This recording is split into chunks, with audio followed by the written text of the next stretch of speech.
At yan, kailan po nagsimula po? Ano pong history po ng Rondalia po? Okay. Ang Rondalia ay nagsimula noong 1977 nung nagsimula pa at binuo ang Manitoba Association of Filipino Teachers. So, sa pagdaan ng mga panahon, ang mga founder ng MAFTI ay come and go. And alam ko nung unang panahon ay sinimulan ito nung wife ni Tito Rod Cantiveros, si Tita Linda. And then from then on, dumating din sina Tita Cory Juan. And then naging parang teacher nung unang panahon ay si Tita Gory, yung pati yung kanyang husband. And then after that, nagkaroon din ng pagtuturo ng Rondalia. And because of lack of funding nga, ay napahinto ito dahil ang mga instrumento natin ay naluluma na. Nagkaroon din kami ng pagtuturo as far as I know sa Grand Park na sinimula ni Tita Bernadette nung panahon nila.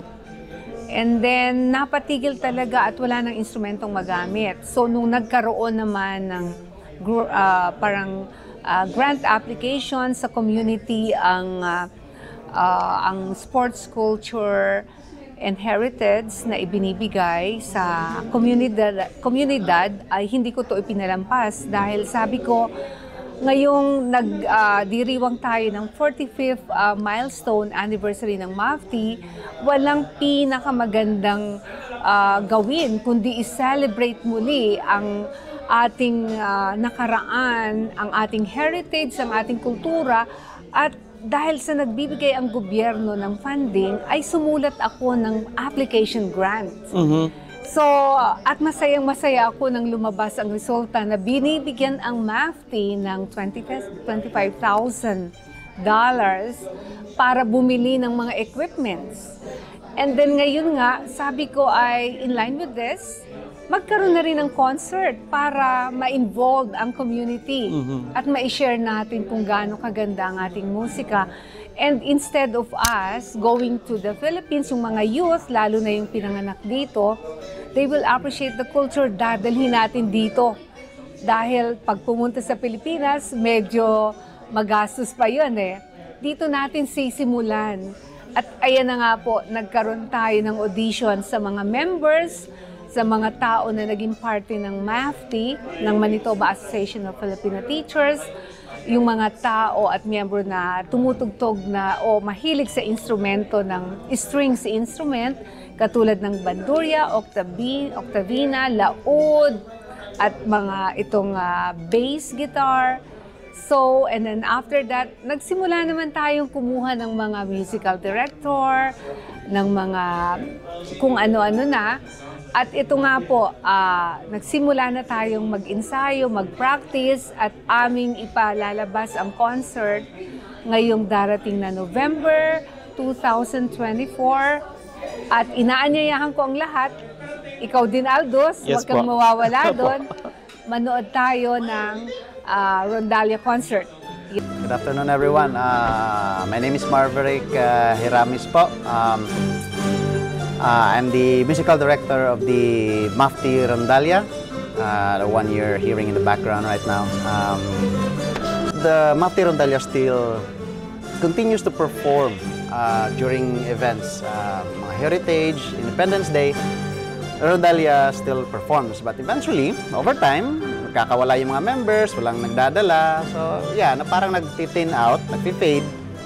And then, until last year, Ma'am Jenna, she got a grant from the government for a project, which is this one, a Rondalia concert. And then, they tapped me out for this, to lead the group. And that's started, what? Simula to niluluto last November, I think. And the planning started maybe January, February this year. So yun. Then we started calling out old members, former members. Then we did auditions then. So kaya I'm happy kasi marami yung marami palang players. So, yung merong passion for Rondalia. And here we are. Hopefully, yeah, you are able to witness this parang a showcase of culture and tradition, Rondalia show. This Sir, November. nabanggit nyo, ano ba yung rondalya po? Basically muna, ano po yung rondalya? Isa po siyang instrument? Rondalia is a string ensemble.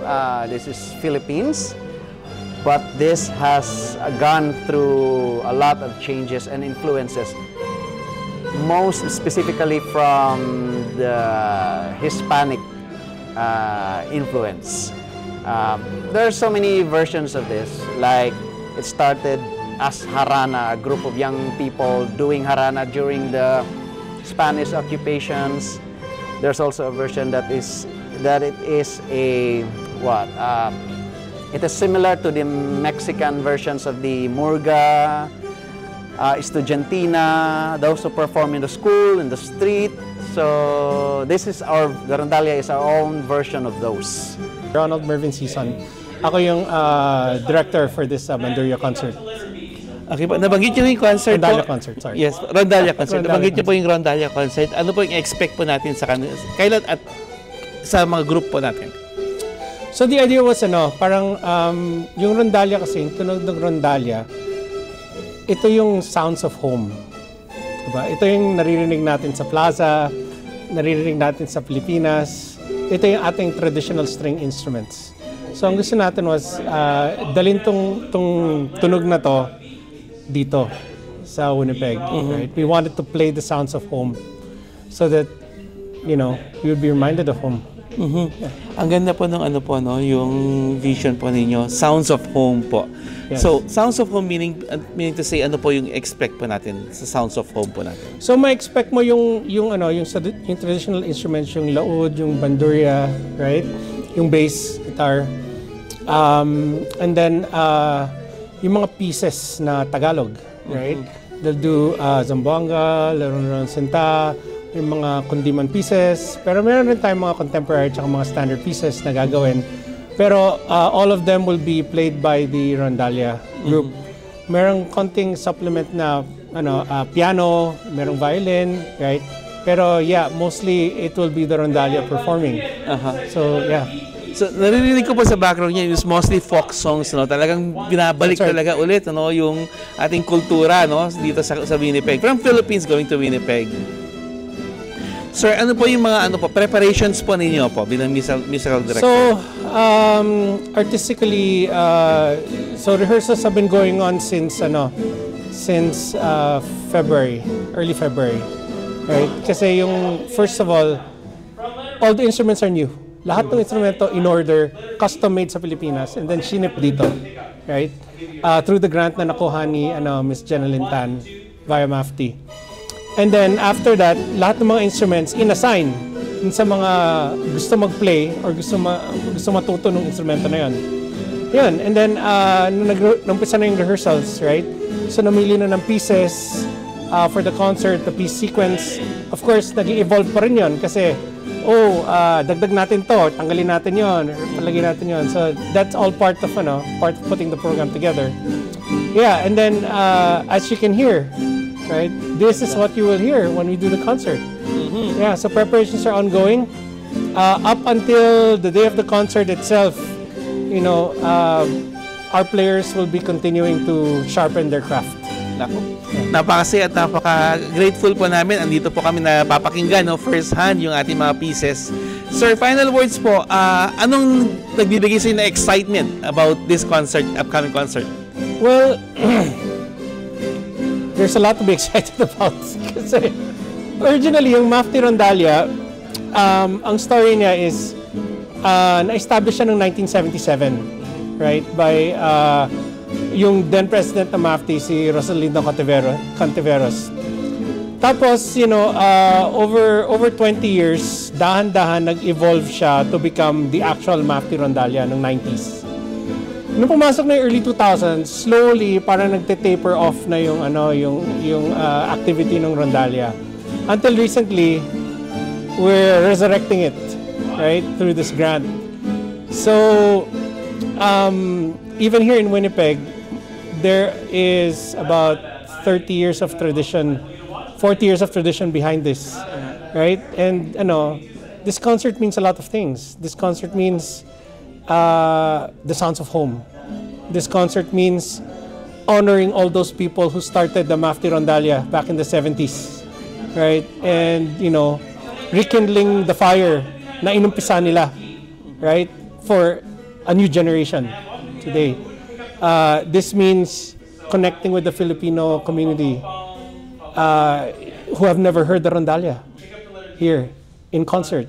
And this also means a coming out party, right, for Filipino music here in Winnipeg and in Manitoba and in Canada. So we hope you can come to watch the Rondalia concert. It's going to be in November. It is open to the public. It is free. Thank you very much for the grant from the government for that one. And we hope to see you there.